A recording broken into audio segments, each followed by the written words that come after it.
नमस्कार.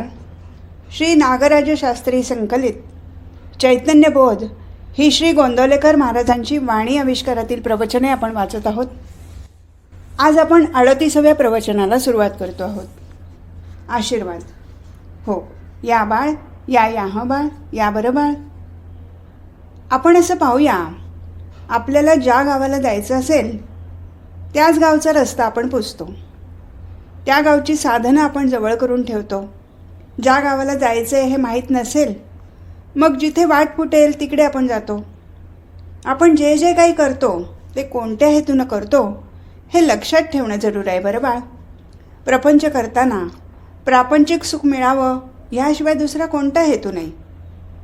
आपण भगवंताची सेवा करताना मी कशाकरता काय करतो हे लक्षात ठेवणं जरूर आहे. पुष्कळ लोक नावं ठेवतात, याला परमार्थात बुद्धिवाद नाही असं म्हणतात. मी सांगेन, बुद्धीचा चांगला उपयोग केला असेल तर परमार्थी लोकांनीच केला, प्रापंचिकांनी नाही केला असावा बरं बाळ. बुद्धीचा उपयोग जर खरा असेल तर माझे कशात कल्याण आहे हे जाणून जे वागले ते बुद्धिवादी खरे. बाकीची बुद्धी कसली म्हणता येईल मला सांगा. 2 गोष्टी आपण धरून चाला. प्रपंच सुखाचा करण्याकरता बुद्धी खर्च केली, एक लांडी लबाडी करण्याकरता बुद्धी खर्च केली. बुद्धी दोन्हीकडे करेल, पण चांगली बुद्धी कोणती? जो प्रपंच आपल्या सुखासमाधानात करता येईल तो प्रपंच चांगला करेल.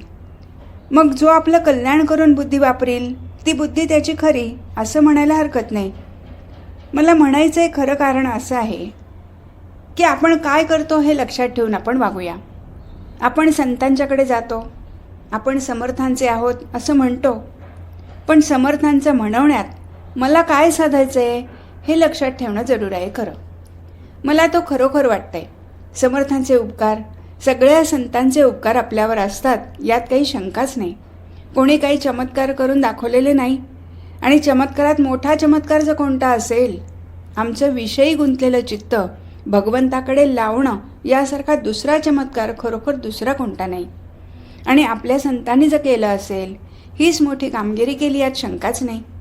प्रत्येकाने आपापली कामं केली असली, ज्ञानेश्वरांसारखे महात्मा असं म्हणाले, ज्यांना साक्षात परमात्मा आपण म्हणतो, त्यांनी केलं असेल तर एक. विद्वानाला थक्क करून सोडणारा ज्ञानेश्वरीसारखा ग्रंथ लिहिला, सगळ्या जगाला दीपक असा करून दाखवला. ते आपण पाहतो ना. समर्थांच्या शिकवणीत जर सर्व काही असेल तर प्रपंच आणि परमार्थ यांची सांगड कशी घालावी हे समर्थांनी जितकं सांगितलं, दुसऱ्यांनी सांगितलं नाही असं म्हणत नाही. त्यांनी जे काम केलं तेही या उपरच आहे.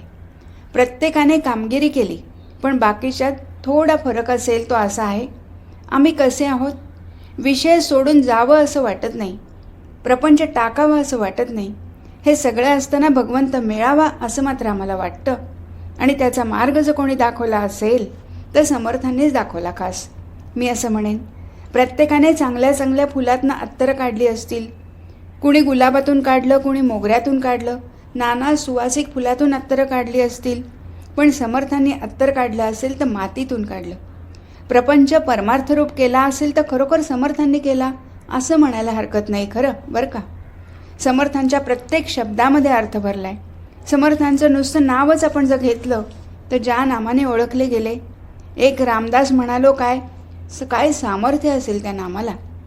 ज्या जगाचे आम्ही दास आहोत तो त्या जगाचा स्वामी म्हणून मिरवतोय हे समर्थांनी आम्हाला शिकवलंय. समर्थांच्या शिकवणीत जर असेल तर जो प्रसंग आम्ही केला तोच प्रपंच त्यांनी आम्हाला कसा करावा शिकवला. पण प्रपंचात वृत्ती फरक केला. तो वृत्तिक फरक म्हणजे एकच, अकर्तेपणाने कर्म करावं हे समर्थांनी शिकवलं. समर्थांच्या शिकवणीमध्ये बघा, त्यांच्या चरित्रामध्ये बघा, मी केलं अशी भावनाच कुठे नाही जन्माला आली बरं का. ते रामाच्या कृपेनेही त्यांनी जाणीव ठेवली. आणि प्रपंच आणि परमार्थ यातला थोडा जर कुठे फरक असेल तर मी करता असं म्हणणं याचं नाव प्रपंच आहे. राम करता असून कर्म करणं याचंच नाव परमार्थ आहे खास. प्रपंच परमार्थ बाकीच्या गोष्टीत काही फरक नाही. आम्ही खातो पितो, परमात्मा काय खातपीत नसतील का नाही. जे आम्ही खातो तेच ते खातात, आम्ही मिळवतो तेच मिळवतात, आम्ही करतो तेच करतात. फरक एवढाच, त्याच्या सत्तेने चालतं असं तो म्हणतो, माझ्या बुद्धीनं चालतो असं मी म्हणतो, एवढाच फरक आहे. तेव्हा समर्थांच्या शिकवणीतून शिकायचं असेल तर एवढं तुम्ही शिका. समर्थांनी काय, कोणच्या आजपर्यंतच्या सगळ्या संतांनी शिकवलं असेल तर कर्म कसं करावं हे शिकवलं आहे खरं. भगवंतांनी सुद्धा अर्जुनाला शिकवताना तुझं कर्तव्य कोणतं होतं, तू कर, हेच शिकवलं. म्हणजे कर्म कसं हेच शिकवलं. आणि कर्म शिकवण्याचं कारण असं आहे, मनुष्याला कर्माशिवाय राहताच येणं शक्य नाही. आणि तेच कर्म मनुष्याला बंधनाला कारण होतं असं आपण समजतो. माझंच कर्म मला भोवलं असं आपण म्हणतो ना. मी काय पाप केलं मागल्या जन्मी कुणास ठाऊक, मी आज भोगतोय असं प्रत्येकजण आपण म्हणतो ना. याचा अर्थ असा, आपलं कर्मच आपल्या बंधनाला कारण आहे आणि कर्म केल्याशिवाय गत्यंतर नाही. मग असं कर्म केलं पाहिजे की कर्म तर घडेल पण बंधन मात्र न होईल. ही शिकवणूक जर कोणाची असेल तर संतांची आहे. खरं बरं बाळ, आणि हे करणं खरोखर जरूर आहे. बाकी कितीही गोष्टी तुम्ही करा, बाकी गोष्टी करा, मनात ओळखून वागा, मार्गानं चालून दाखवा, नाना गोष्टी नाना चमत्कार करा, हे केल्याशिवाय खरंच खरं नाही. खरा चमत्कार जर कोणता असेल तर मी भगवंताचं होणं हा माझ्या आयुष्याचा खरा चमत्कार आहे. आणि ते व्हायला खरोखर कशाची गरज नाही. त्याला पैका नको, अडका नको, अलीकडची विद्या बुद्धी नको, त्याच्या आड येणारा अभिमानही नको. हे आपण जर कराल ना, मी सांगेन, बायका पोरच काय, कोणत्याही फाटक्या पोरालासुद्धा भगवंत आपलासा करून घेता येईल. खास माझ्या म्हणण्याचा अर्थ आहे, परमात्मा कष्टसाध्य नसून सहज साध्य आहे. ते सहज होणं आपण मात्र जरूर आहे. खरं परमात्मा कसा आहे, अत्यंत दयाळू आहे. परमात्मा सहज साध्य आहे. परमात्म्याला कष्टच लागत नाही. कितीतरी उदाहरणं आपल्याला दाखवता येतील. आजकालसुद्धा असं दाखवता येईल की शिकलेल्या सवरलेल्या अशा माणसालासुद्धा परमात्मा मागे हात देऊन उभा आहे. मी सांगतो खरं ना. मग परमात्म्याला आपलासा करण्याकरता त्याला नडतंय काय आहे, त्याला नको आहे हे काही.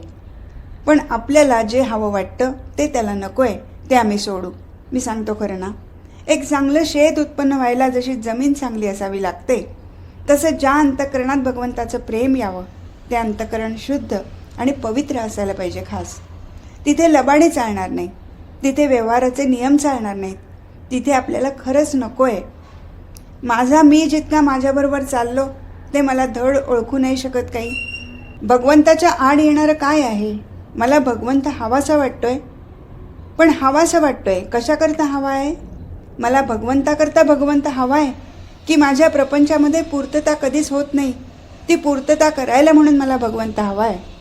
मला हवा आहे कशासाठी हे लक्षात ठेवा. आणि हवा आहे कशासाठी हे जर याला कळलं ना तर मिळणार कसं हे आपोआपच कळेल. मी सांगतो खरं ना. मला हवा आहे कशासाठी. मिठाचं खारट पण जाऊन गोड पण यावं असं वाटत असेल तर मीठ हे गोड होईल का. तर मीठ म्हणून साखरच म्हणेन. तेव्हा प्रपंच चांगला व्हायचा प्रयत्न केला, प्रपंच कधीच व्हायचा नाही. कधी बरं बाळ. तेव्हा मला आपल्याला सांगायचं हे तुझं कोणता असेल हे तुम्ही करता हे खरोखर अतिउत्तम आहे. पण हे ध्येय लक्षात ठेवून वागा काहीतरी. आपलं ध्येय जर लक्षात ठेवलं ना तर तुम्हाला ठाऊक आहे, होडी आपण बांधतो, होडीत शीड असं लावतात. जिकडनं वारा असेल तिकडे गावाला जायचं असेल त्या बाजूला अनुकूल वारा आला की शीड लावून ठेवतात. तसं आपल्याला जिकडे जायचं आहे ते लक्षात ठेवून आपण वागलं पाहिजे. खरं अनुसंधान याचा अर्थ कोणता. अनुसंधान याचा अर्थ मला काय मिळवायचं हे लक्षात ठेवून वागणं, याचं नाव अनुसंधान आहे. आणि हे अनुसंधान आपण लक्षात ठेवून वागूया बरं का. इतकं आपलं अनुसंधान टिकवूया.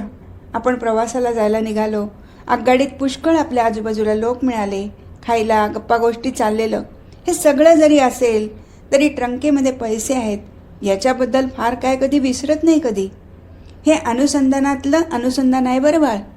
हे अनुसंधान न चुकवणं हे खरं आपलं काम आहे. प्रपंचामध्ये नाना तऱ्हेच्या अडचणी येतील. प्रपंच म्हटला की किती तऱ्हेची कर्तव्य करावी लागतात मला सांगा.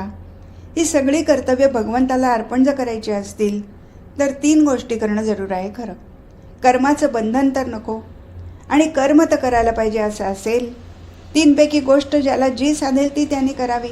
मी खात्रीनं सांगेन बरं बाळ. खात्री म्हणजे काय, त्या संतांच्या आधाराने सांगेन, संतांचा पाठपुरावा करून सांगेन. संत सांगतात म्हणून मी सांगेन. आणि पण निश्चयात्मक सांगेन, खात्रीलायक सांगेन. त्या कर्मांपैकी कोणतंही कर्म जर तुम्ही कराल तर भगवंत दूर नाही खास समजावा बरं बाळ. कर्म करताना 3 गोष्टीपैकी एक गोष्ट करावी. एक कर्म असं करावं, राम करता भाव ठेवून करावं. ही समर्थांची खरी खरी शिकवण आहे बरं का.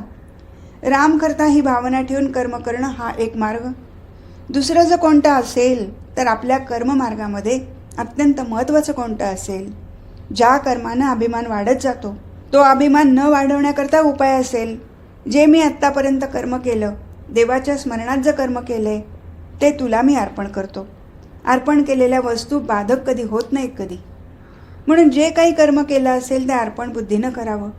आणि तिसरं जर कोणतं असेल तर कर्म करताना भगवंताचं स्मरण राखा. मी सांगतो खरं ना, हे कर्म बाधत नाही बरं का. मी म्हणतो सत्कर्म केलं काय आणि दुष्कर्म केलं काय. अजीर्ण व्हायचं असेल, तिखट खाल्लं म्हणजे अजीर्ण होतं, गोड खाल्लं की अजीर्ण होत नाही का. गोड खाऊन जसं अजीर्ण होतं तसं सत्कर्मसुद्धा अभिमानानं केलेलं अजीर्णालाच कारण होईल. तेव्हा आपल्याला दोन्ही जर व्हायचं असेल तर भगवंताच्या स्मरणात तुम्ही कर्म करा एवढंच ध्यानात ठेव. भगवंतांनी अर्जुनाला सांगताना माझं ध्येय ठेवून युद्ध कर हे सांगताना हेतू कोणता असेल. मी कर्तव्य करताना कर्तव्य शब्दाचा अर्थच असा त्याच्या मोबदल्याची अपेक्षा न ठेवताना जे कर्म करशील ते मला अर्पण आपोआपच होईल. तुला बंधन कधी होणार नाही. आणि हे कर्म करत राहणं जरूर आहे खरं. प्रपंच करताना कधी नाही काळजी करू. प्रपंचात ज्याला भगवंत माझा म्हणायचा अशी आपली वृत्ती आहे बघा. ज्या भगवंताची मी पूजा अर्चा करतो, ज्या भगवंताला मी नैवेद्य दाखवतो, तो नैवेद्य जेवत सुद्धा नाही बिचारा, पण त्याचा आधार वाटत नाही. पण एखाद्याने सांगितलं झाडावर भूत बसलंय, त्याची भीती मात्र त्याला वाटते खरी. भूताची भीती वाटते, भगवंताचा आधार वाटत नाही. याचं खरं कारण काय असेल मला सांगा. आम्हाला आधाराची वृत्तीच आमची बनली नाही कधी. भगवंत आहे याची जाणीवच आम्हाला कधी नाही बरं का. ही जाणीव जागृत ठेवणं हे खरं काम आहे. त्याला रात्रंदिवस भावना पाहिजे. ही भावना आपण ठेवूया. याशिवाय मार्ग कोणता नाही हे आपण साधलं ना. पण सगळ्यात उत्तमात उत्तम साधन असेल तर शरणागती हे उत्तमात उत्तम साधन आहे. मी सांगतो खरं ना, शरणागतीला कशाची गरज नाही.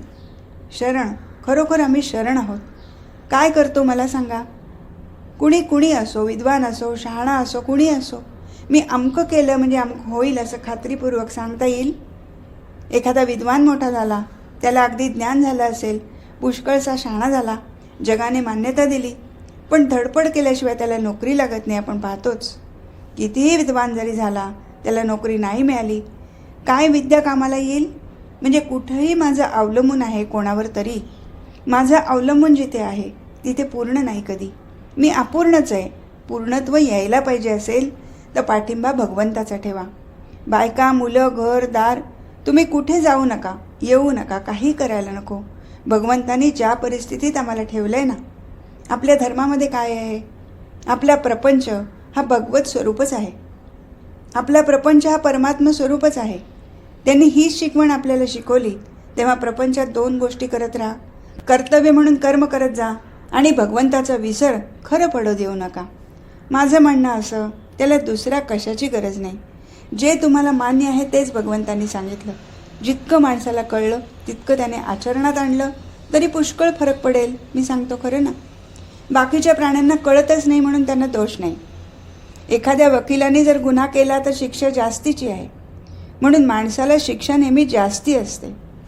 कारण चांगलं वाईट कळत असूनसुद्धा चांगलं सोडतो आणि वाईट आचरण ठेवतो, हे अगदी वाईट आहे. मला जे कळतं इतकं आचरणात आणलं ना तरी पुष्कळ होईल. मी सांगतो त्याला बाकी सोडायला नको, धरायला नको. मी म्हणेन वैराग्य जे असतं ते वैराग्य फारसं नाही काही. प्रापंचिकाला वैराग्य कोणतं असेल. ज्या परिस्थितीत भगवंतांनी ठेवलं त्यात समाधान मानणं हे खरं वैराग्य. अमुक एक हवं असं म्हणणं किंवा अमुक एक नको म्हणणं हे दोन्ही वैराग्याला बाधक आहे. जे परमात्मा देईल त्यात समाधान मानणं हे वैराग्य आहे आणि ते वैराग्य ठेवा. भगवंताचं स्मरण अखंड राखा. त्याच्याशिवाय माझं जीवन नाही ही जाणीव ठेवून तुम्ही खरोखर वागा. त्याशिवाय दुसरा मार्ग कोणता नाही. मी सांगेन आजकालच्या पुराणाच्या गोष्टी सोडून दिल्या, मागच्या सत्पुरुषांच्या गोष्टी सोडून दिल्या. आज काय आपला अनुभव खरोखर काय येतो तुम्ही पहा. आणि मी तुम्हाला खरोखर सांगेन आज अनुभवाला एकच जास्त आहे. आम्ही जगाचे दास होता कामा नये.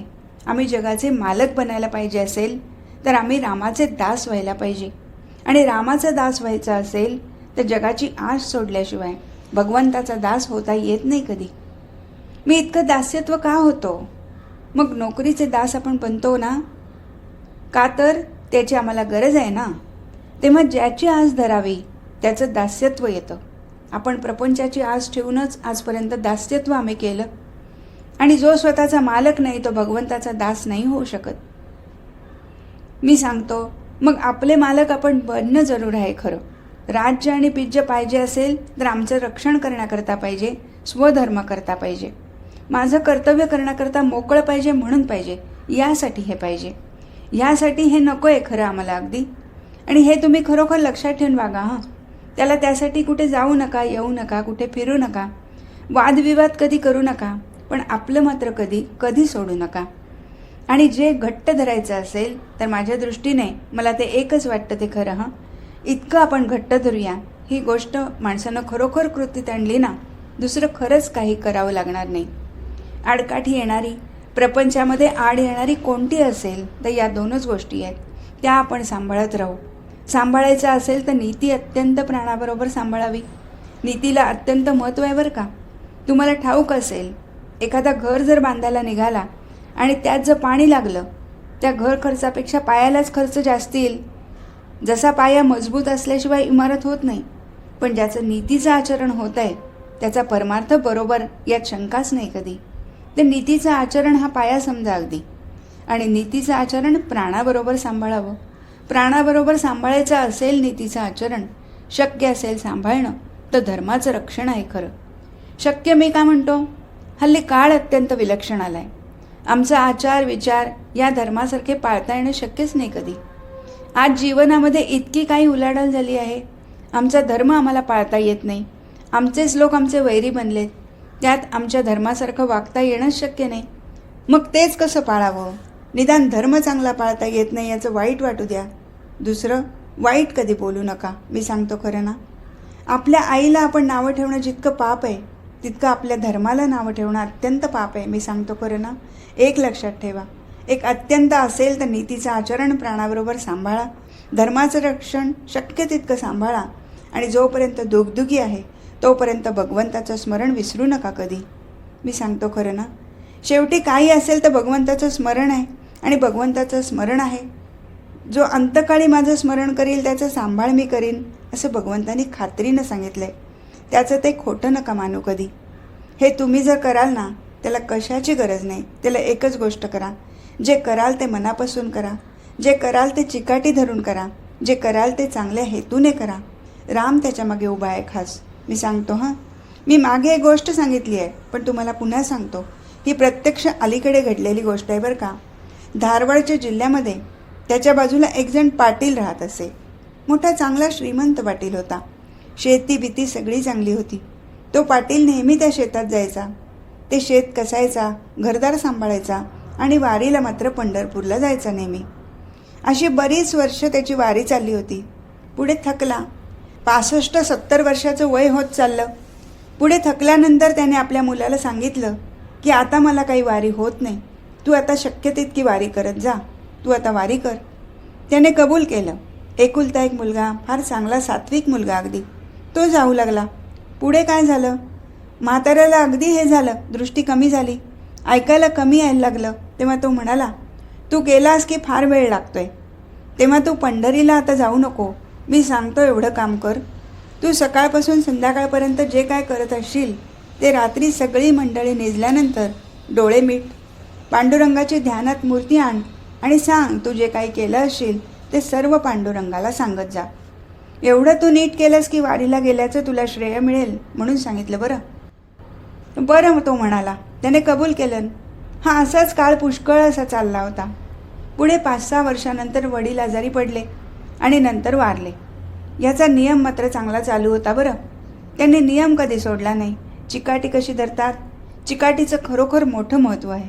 मनुष्य तपश्चर्या करतो म्हणजे करतो काय, मला तपश्चर्या करायची म्हणून करेल, हे चिकाटी असणं अत्यंत जरूर आहे खरं. त्याच चिकाटीनं तो करू लागला. पुढे काय झालं? लागोपाठ 3-4 वर्ष मोठा दुष्काळ पडला. पुष्कळ वर्षापूर्वी घडलेली गोष्ट, 50-60 वर्षापूर्वीची गोष्ट ती. ज्याच्याकडे घडली त्याच्या पुतण्यानेच मला ही सर्व सांगितली बरं का. म्हणजे त्यात लबाडी कोणती, खोटं कोणतंच नव्हे. पण त्यांनी सांगितलेली गोष्ट जशीच्या तशी आपल्याला सांगतो. ते झाल्यानंतर पुष्कळ दुष्काळ पडला. याला फार वाईट वाटलं. त्याची आई एक म्हातारी होती, एक बायको, 2-3 मुलं होती, मुलगी लग्नाची, 2 मुलं मोठी झालेली. दुष्काळ पडल्यामुळे याने सावकाराकडून काही पैसे काढले. हेतू असा, पुढल्या वर्षी उत्पन्न निघालं की सगळं देऊन टाकू, हा हेतू खरा. पण लागोपाठ गेल्यामुळे त्याला काही देता आलं नाही. स्थावर जमीन होती त्याच्याकडे थोडीशी, हा देत नाही म्हणून कोर्टात फिर्याद केली. कोर्ट काही विचार फारसा काही करत नाही. कर्ज झालं म्हणून मग कब्जा घ्यायचा घरचा म्हणून हुकूम दिला. हे झाल्यानंतर त्याला वाईट वाटलं. तो बेलीफ त्याच्या घरी आल्यावर पाहिलं त्याच्या घराचा लिलाव चालणार. त्याला अति वाईट वाटलं आणि त्याला एकच वाटलं, माझं कसंही होऊ द्या.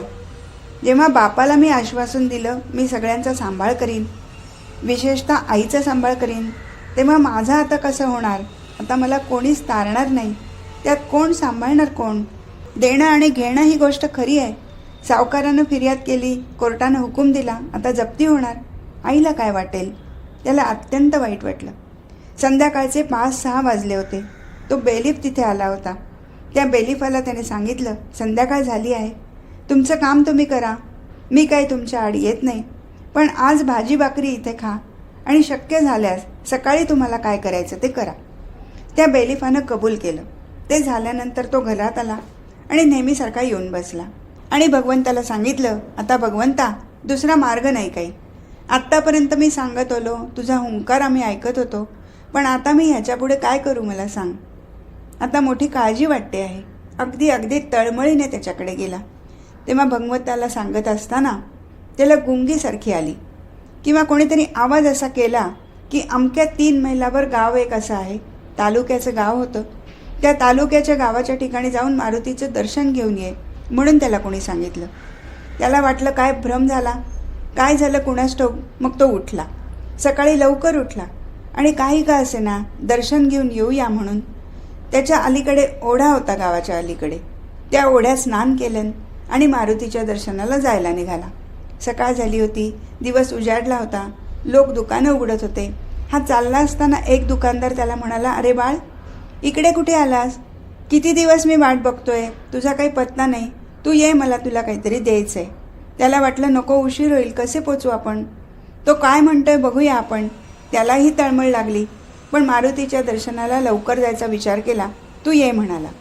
थोडे दिवसांनी मी येतो म्हणाला. नको नको असं करू नको बाळ, तू आत्ताच येऊन मला भेट. तू कुठे चालला आहेस? तो म्हणाला, मारुतीला जाऊन येतो म्हणाला.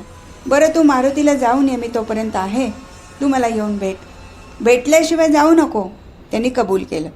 तो मारुतीचं दर्शन घेऊन आला. तेव्हा तो बसल्यानंतर त्याला सांगितलं, अरे बाळ, तुला काय सांगू, इतके दिवस तुझी वाट बघतोय पण कोणीच आलं नाही. तुझ्या बापानं जेव्हा काशी यात्रेला गेले तेव्हा माझ्याजवळ एक गाठोडं ठेवून गेले. ते म्हणाला, एक गाठोडं ठेवून दिलं. आता माझंही वय झालं आहे, मुलाबाळांचं ठाऊक नाही, काय करतील भरोसा नाही. तू आपलं गाठोडं घेऊन जा, फारसं मोठं नाही, तू आता गाठोडं घेऊन जा आता. मग तो म्हणाला, मला काय उपयोग आहे. त्याला कल्पना नाही. त्याला वाटलं कपडे पिपडे असतील काही, ही कल्पना नाही. तो म्हणाला, ते काही नाही, तू वाटेल ते कर, पण घेऊन जा आता. आणि त्याच्याजवळ दिलं. दिल्यावर तो घेऊन चालला आणि ओढ्याजवळ आल्यावर त्याला वाटलं, इतक्या तातडीने दिलं, याचा अर्थ काय. आणि खरोखर आश्चर्याची गोष्ट अशी, ते दिल्यानंतर त्याने पाहिलं उघडून तर जितक्याची जप्ती तेवढेच पैसे त्यात ठेवले होते. ते त्याने सोडले आणि तो घेऊन गेला. मग मला तुम्ही सांगा, देवाचं अस्तित्व नाही असं कसं म्हणता मला सांगा. मी म्हणतो, देवाच्या अस्तित्वाला मी जगलो, हे देवाचं अस्तित्व कळण्याला पुरे आहे. मी करता नाही, याला अस्तित्व निराळं कोणतं पाहिजे मला सांगा. मी कोणतीही गोष्ट केली की होईलच अशी खात्री मला नाही. मग ज्या गोष्टीची घडेलच अशी खात्री नाही त्याच्याकरता मी म्हणणं हा दोष नाही का माझा. मी म्हणेन, तुम्ही नका काही करू उगीच अंधश्रद्धेनं. खरं मी सांगेन, मोठ्या अंधश्रद्धेनं प्रपंच करतोय. प्रपंचात आपण नोकऱ्या चाकऱ्या करतो, कोणत्या श्रद्धेनं करतो मला सांगा. ती श्रद्धा असेल तर अंधश्रद्धा यातच आहे. पण मला आपल्याला सांगायचं असेल, तुम्ही खरं काही करू नका, आपला प्रपंच सोडू नका, कर्तव्याला कधी कधी चुकू नका. कधी कर्तव्यात भगवंत आहे निश्चित समजा. अगदी आपल्या धर्माप्रमाणे शास्त्राप्रमाणे जो वागेल ना, त्याला 3रं खरं कारण पडणार नाही. आमचा घरचा देव आमच्या घरातच राहिला पाहिजे ही जाणीव ठेवून आपण वागूया. आणि हे जर तुम्ही जाणीव ठेवून वागलात ना, तर भगवंत कुठे आहे कुठे आपल्याला खरंच कळेल. समर्थांची शिकवण जर शिकवायची असेल, हीच शिकवणूक शिका. आस ठेवा भगवंताची, दास व्हावा भगवंताचा. मी सांगतो खरं ना, जो रामाचा दास तो जगाचा स्वामी समर्थ मिरवी, हे त्यांनी आपल्याला शिकवलं आहे खरं. मग हे करण्याकरता दैन्यवृत्ती बाळगू नका. दैन्यवृत्ती नको. माझा दाता राम आहे ही भावना खरोखर ठेवा. तो ठेवील त्यात समाधान खरं माना. आणि जे शिकायचं असेल तर अखंड स्मरण ठेवा. भगवंताच्या स्मरणाला अत्यंत साधा सोपा सरळ मार्ग जर असेल तर मुखात नाम असावं, हृदयात भगवंताचं प्रेम असावं आणि देहानं कर्तव्याची जाणीव असावी. त्याशिवाय दुसरं खरोखर काही करायला नको. कोणतंही त्याला काही आड येत नाही. त्याला तरुण पण लागतं असं नाही, म्हातार पण चालतं, बाल पण चालतं. त्याला जाणीव पाहिजे. मला भगवंताची तळमळ मात्र पाहिजे खरी. आणि माझी खात्री आहे, ज्याला ही तळमळ लागली ना, तो वाया कधी जाणं शक्य नाही. कधी आपल्या हिंदू धर्माबद्दल खात्रीने सांगू शकेन, ज्याला भगवंताची तळमळ लागली तो वाया गेला असं एकही उदाहरण सापडायचं नाही. कधी जगात कोणी सत्पुरुष असो व नसो, जमीन दुभंगून त्यातून सत्पुरुष निर्माण होईल आणि त्याचं काम तो करेल. तळमळ लागणं मात्र जरूर आहे खरं. तळमळ लागायला जर कोणतं असेल तर नीतीने वागणं ही पहिली पायरी आहे. मी सांगतो खरं ना, नीतीने वागणाऱ्या माणसाला भगवंताची तळमळ जर लागली तर परमात्मा मागे उभा राहील खास. मी सांगतो, अगदी हे सत्य आहे. कोणीही करा, कोणीही पहा, अगदी कोणाचा अनुभव आल्याशिवाय राहणार नाही. तेव्हा एक तुम्ही ठेवा, तुम्ही एक भगवंताला विसरू नका कधी. मी सांगतो खरं ना, जशी पतिव्रताबाई मंगळसूत्र बाकी सगळे दागिने काढून टाकले, सगळे विकले, काही जरी झालं तरी मंगळसूत्र जसं काढत नाही, तसं कशीही परिस्थिती येवो भगवंताचं स्मरण तुम्ही सोडू नका. मी सांगतो खरं ना, स्मरण हे मंगळसूत्राच्या पलीकडे आहे. तसं बाकीच्या सगळ्याच गोष्टी जर पाहिल्या त्या आपल्या शरीराच्या अवयवासारख्या आहेत. सगळ्या गोष्टी पाहिल्या तर नाक, कान, डोळे याचे इति कर्तव्य ही इंद्रिय जशी खरी आहेत, पण प्राणाशिवाय त्याची खरी किंमत नाही. तसं भगवंताच्या स्मरणाशिवाय कोणतंही सत्कर्म खरं नव्हे. भगवंताचं स्मरण हे पहिलं ठेवा. ती साध्वी पतिव्रताबाई आधी कुंकू लावते, मग अंगावर दागिने घालते. तसं उठल्यावर आधी भगवंताचं स्मरण ठेवून मग प्रपंच करावा, तो सुखाचा होईल. याशिवाय काही खरं नाही. त्याला पैसा नको, अडका नको, काही नको. जशी एखादी बाई नवऱ्याला शरणागत जाते तसं भगवंताला शरणासारखा दुसरा मार्ग नाही. मग अजून साधन कोणतं करू? असं आमचं दान शोधलं तर कुठे आहे? असे कोणते गुण आमच्या अंगात प्रमुख आहेत ज्याने भगवंत आपल्यासा करून घेता येईल? असं कोणता नसताना सोपा मार्ग असेल? मी आहे तो असा आहे, पण भगवंता मात्र तुझा होऊन राहीन खास. ही वृत्ती ठेवणं जरूर आहे खरं. आणि ज्याला व्हायला उपाय असेल तर भगवंताला शरणागती जा. शरणागती याचा अर्थच असा त्रिवेणी संगम आहे. भगवंत, भक्त आणि त्याचे साधन हे त्रिवेणी संगम आहे. भगवंत, भक्त आणि साधन हे तीन मिळाले की त्रिवेणी संगम होईल. त्यातल्या दोन गोष्टी प्रगट आहेत. एक भगवंत आणि भक्त आणि साधन गुप्त आहे. आपल्यामध्ये म्हण आहे त्रिवेणी संगम. गंगा यमुना मुख्य आहेत आणि सरस्वती गुप्त आहे. भगवंत अत्यंत गुणरहित आहे, अत्यंत उपाधिरहित आहे. आपलं नाम जे आहे ना, ते इतकं उपाधिरहित साधन नामाशिवाय दुसरं कोणतेही नाही. उपाधीला चिकटून कोणता फायदा होईल मला सांगा? अत्यंत उपाधिरहित जर कोणतं साधन असेल तर भगवंताचं नाम आहे. या दोन गोष्टी स्वाभाविकच आहेत. आपण मात्र उपाधिरहित होणं जरूर आहे खरं. आम्ही उपाधिरहित म्हणजे कोणतं होईल की राम ठेवील त्यात समाधान माना, की उपाधिरहित झालं? पण ते समाधान मानताना मी असं म्हणेन, आपण व्यवहारी प्रापंचिक माणसं आहोत. प्रयत्नवादी आपण आहोत. प्रयत्न होईल तेवढं सपाटून करूया, पण फळ मात्र भगवंत देणार असं म्हणूया. मला फळ मिळायचं ते भगवंताच्या इच्छेने मिळेल. माझ्या बुद्धीने माझा प्रयत्न करायचा तेवढा प्रयत्न करेन, पण फळ मात्र भगवंताच्या इच्छेने मिळू दे. आम्ही असंच खरंच ठेवलं ना तर सहज उपाधिरहित होता येईल. त्यामध्ये मग सहजपणा येण्यासाठी उपाधिरहित आपण राहूया. हे त्रिवेणी संगम होणं भगवंताची कृपा त्याकरता आहे. हे सगळं तयारच आहे. आपण तसं बनणं जरूर आहे खरं. आणि तसं बनण्याला उत्तम मार्ग असेल तर उपाधिरहित भगवंताचं साधन नाम हे आपण अखंड घ्यावं. मी सांगतो खरं ना, नामाबद्दल लोकांना पुष्कळ शंका आहेत.